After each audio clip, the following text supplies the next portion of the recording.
اللہ صلی اللہ علیہ وسلم سے پوچھا کہ ان کے اول آخر سب کو اللہ زمین میں کیوں درسائیں گے، جب کہ ان میں پیار والے لوگ بھی ہوں گے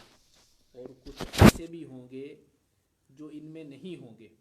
تو آپ صلی اللہ علیہ وسلم نے فرمایا ان کے اول آخر سب کو دنسا دیا جائے گا، پھر قیامت والے دن ان کو ان کی نیتوں کے مطابق اٹھایا جائے گا۔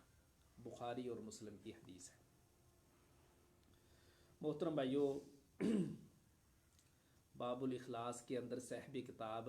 اللہ کے نبی حضرت محمد صلی اللہ علیہ وسلم کی یہ حدیث لے کر آئے ہیں،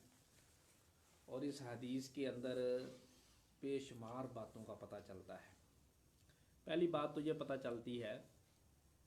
کہ زمین کے اندر فتنے اتنے عام ہوں گے کہ اللہ کے گھر پر بھی حملہ کرنے کا لوگ سوچیں گے، بلکہ اس کے لیے تیاری کریں گے۔ تو یہ فتنوں کا دور پہلے بھی گزرا ہے، آپ صلی اللہ علیہ وسلم سے پہلے بھی ابرہہ نے بیت اللہ پر حملہ کرنے کی کوشش کی تھی اور اللہ نے اس کو خطرناک انجام سے دوچار کیا۔ تو ایک یہ لشکر بھی ہے کہ جس کے بارے میں آپ صلی اللہ علیہ وسلم نے فرمایا کہ وہ بیت اللہ پر حملہ کرنے کے لیے نکلے گا۔ یہ کب نکلے گا اس کی کوئی صحیح تاریخ کا ہمیں پتہ نہیں ہے،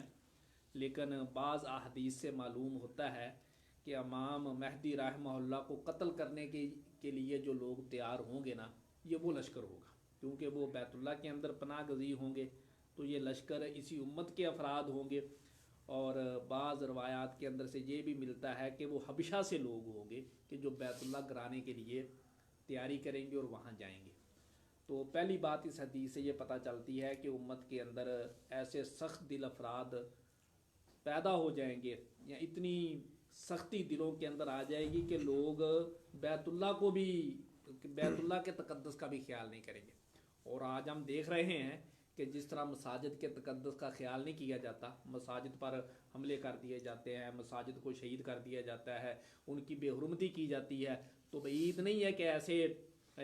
سنگ دل لوگ آ جائیں کہ جو بیت اللہ پر بھی حملہ کریں۔ تو یہ دلوں کی سختی کی علامت ہے۔ اللہ تعالیٰ ہمیں ان لوگوں سے اور اس قسم کی علامات سے اللہ ہمیں محفوظ کرے۔ تو بہرحال جب وہ لوگ بیت اللہ پر حملہ کرنے کے لیے نکلیں گے تو دوسری بات آپ صلی اللہ علیہ وسلم نے یہ فرمائی کہ جب وہ بیت اللہ کے قریب پہنچیں گے، ایک میدان کے اندر، میدان کی وضاحت نہیں ہے کون سی جگہ ہوگی، بعض نے کہا وہ ذوالحلیفہ کے قریب ایک جگہ ہے، پر جو بھی جگہ ہے، جب وہ لشکر اس جگہ پہنچے گا تو زمین میں دنسا دیا جائے گا۔ آپ صلی اللہ علیہ وسلم نے فرمایا کہ اول سے آخر ایک بندہ بھی باقی نہیں بچے گا۔ دوسری بات اس حدیث سے یہ ثابت ہوتی کہ اللہ کا عذاب بڑا سخت ہے۔ اللہ کی نافرمانی کرنے سے، اللہ کی بغاوت کرنے سے انسان کو باز رہنا چاہیے، کسی بھی وقت اللہ کا عذاب نازل ہو سکتا ہے۔ صحیح حدیث ہے، آپ صلی اللہ علیہ وسلم نے فرمایا کہ سابقہ امتوں میں سے ایک آدمی اس حالت میں نکلا کہ اس نے بڑا قیمتی لباس زیب و تن کیا ہوا تھا، اور بال اس نے بڑے سنوارے ہوئے تھے، اور اپنے بالوں پر فخر کرتا ہوا، اپنے لباس پر فخر کرتا ہوا جا رہا تھا کہ اللہ تعالیٰ نے اسے زمین میں دنسا دیا، اور فرمایا قیامت تک وہ زمین میں دنستا ہی جائے گا۔ یہ صحیح حدیث ہے۔ اور قارون کا واقعہ تو قرآن مجید نے بیان کیا ہے کہ کس طرح اللہ تبارک و تعالیٰ نے اسے زمین میں دنسایا، وہ بھی اپنی قوم کے اندر فخر کرتے ہوئے نکلا تھا۔ تو کسی وقت بھی اللہ کا عذاب نازل ہو سکتا ہے۔ اللہ تبارک و تعالیٰ نے اہل ایمان کا یہ وصف بیان کیا ہے کہ وہ ہمیشہ اللہ کے عذاب سے ڈرتے رہتے ہیں۔ فرمایا اللہ کا عذاب رات کے وقت نازل ہو سکتا ہے، دوپہر کے وقت اللہ کا عذاب نازل ہو سکتا ہے، کسی وقت بھی اللہ کا عذاب آ سکتا ہے۔ اس لیے فرمایا والذین هم من عذاب ربهم مشفقون، کہ اہل ایمان کی یہ علامت ہے کہ وہ ہمیشہ ڈرتے رہتے ہیں کہیں اللہ ہمیں اپنی گرفت کے اندر نہ لے لے۔ تو یہ دوسری بات اس حدیث سے ثابت ہوتی ہے کہ انسانوں کو، ایمان والوں کو ہمیشہ اللہ کے عذاب سے ڈرتے رہنا چاہیے۔ اور اس کی علامت کیا ہوگی کہ بندہ گناہوں سے بچے گا، نافرمانیوں سے بچے گا، کہ جیسی میں نافرمانی کروں گا، گناہ کروں گا، اللہ کا عذاب نہ کہیں نازل ہو جائے۔ تو نافرمانی اور گناہوں سے بچنا یہ اس بات کی علامت ہے کہ یہ بندہ اللہ کے عذاب سے ڈرتا ہے۔ اب تیسری بات، سیدہ عائشہ صدیقہ رضی اللہ تعالیٰ عنہ کا سوال کہ وہ سارے لوگوں کو درسا دیا جائے گا، اس میں کچھ لوگ تو ایسے ہوں گے کہ جو لشکر کا حصہ نہیں ہوں گے۔ لشکر جب روانہ ہوتے ہیں، چلتے ہیں،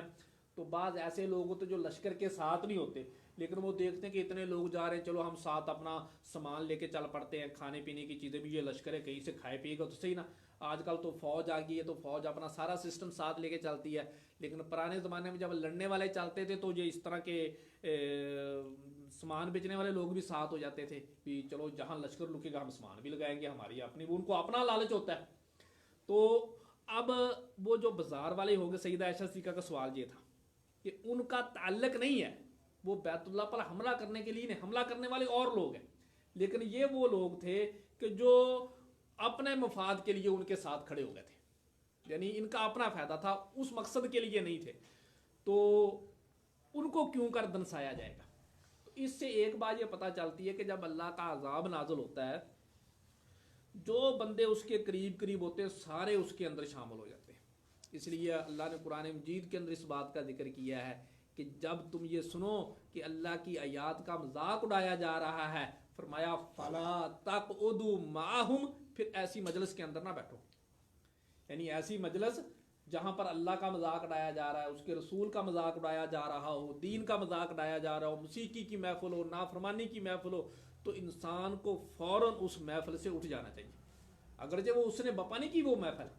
اس نے اس کا انعقاد نہیں کیا، وہ اس گانا بجانے والوں کے اندر شامل نہیں ہے، اس کی نیت نہیں ہے، کچھ بھی نہیں ہے، لیکن اس کو فوراً اٹھ جانا چاہیے کہ کہیں ایسا نہ ہو کہ اللہ کا عذاب نازل ہو جائے، وہ بھی لوگوں کے ساتھ ہی ٹکرا آ جائے۔ تو یہ اس حدیث نے بھی یہی بات کہی ہے کہ وہ لوگ بظاہر ان کی نیت بیت اللہ گرانے کی نہیں ہوگی، بظاہر ان کی نیت بیت اللہ پر حملہ کرنے کی نہیں ہوگی، لیکن جب اللہ کا عذاب آئے گا تو اللہ تعالیٰ ان کو بھی ساتھ ہی دنسا دیں گے۔ لیکن ایک بات آپ صلی اللہ علیہ وسلم نے فرمائی، اور وہ یہ ہے، فرمایا ثم یبعثون علی نیاتہم، کل قیامت کو پھر ان کو ان کی نیتوں کے مطابق اٹھایا جائے گا۔ جو بیت اللہ پر حملہ کرنے کے لیے نکلے تھے، نافرمانی کے لیے نکلے تھے، ان کا جب حشر ہوگا تو نافرمانوں کی صفوں میں ہوگا، اور جو اس کے لیے نہیں نکلے تھے ان کا حشر پھر ان کے ساتھ نہیں ہوگا، علیحدہ ہوگا۔ لیکن یہ قیامت والے دن ہوگا، یعنی قیامت والے دن تو ایسا بندہ اللہ کے عذاب سے بچ جائے گا، لیکن دنیا کے اندر تو ذلت اور رسوائی اسے مل جائے گی نا، دنیا کے اندر تو پریشانی اسے مل جائے گی۔ تو اس لیے جب زمین پر اللہ کی نافرمانیاں بڑھ جائیں، زمین پر اللہ کی اطاعت نہ ہو، تو تب انسانوں کو دعوت کا کام کرنا چاہیے، کیونکہ اگر اللہ کا عذاب نازل ہو جائے تو جس طرح قرآن مجید کی آیت موجود ہے، صرف وہی بندہ بچے گا جو بندہ دعوت کا کام کرتا ہوگا۔ اللہ تعالیٰ نے وہ یہودیوں کا قصہ بیان کیا نا، وہ جو مچھلی کا شکار کرنے والے لوگ تھے، تو ان کے 3 گروہ ہو گئے تھے، ایک وہ تھے جو مچھلی کا شکار کرتے تھے، دوسرے ان کو منع نہیں کرتے تھے، اور تیسرے وہ تھے جو منع بھی کرتے تھے۔ جب اللہ کا عذاب آیا تو پہلے دونوں گروہ باندر بن گئے، تیسرا گروہ بچ گیا۔ تو محدثین نے اس میں بڑی اہم بات لکھی ہے کہ جب اللہ کا عذاب نازل ہوتا ہے کسی بھی قوم پر نافرمانیوں کی وجہ سے، گناہوں کی وجہ سے، تو وہ لوگ جو گناہوں پر خاموش ہوتے ہیں، نافرمانیوں پر چپ ہوتے ہیں اور بس راضی ہوتے ہیں، وہ عذاب کی گرفت کا شکار ہو جاتے ہیں، اور جو امر بالمعروف اور نہی عن المنکر کا کام کرنے والے ہوتے ہیں ان کو اللہ تعالیٰ بچا لیتے ہیں۔ تو اگر ہم یہ چاہتے ہیں کہ ہم دنیا کے اندر اللہ کے عذابوں سے بچ سکیں، جو کہ لوگوں کی نافرمانیوں کی وجہ سے آئے گا، لوگوں کے گناہوں کی وجہ سے آئے گا، تو اس کا طریقہ ہے کہ ہم دعوت کا کام کریں، ہم امر بالمعروف اور نہی عن المنکر کا کام کریں۔ تو اس حدیث کے اندر سے جو باتیں ہمیں پتہ چلی، اس میں سے پہلی بات یہ پتہ چلی کہ لوگوں کے اندر اتنی سنگ دلی آ جائے گی کہ بیت اللہ پر بھی حملہ کرنے کے حوالے سے لوگ تیاریاں کریں گے۔ دوسرا یہ ہے کہ اللہ کی نافرمانی پر کبھی بھی اللہ کا عذاب نازل ہو سکتا ہے، انسان کو کبھی بھی اس سے بے خوف نہیں رہنا چاہیے بلکہ ہمیشہ ڈرتے رہنا چاہیے۔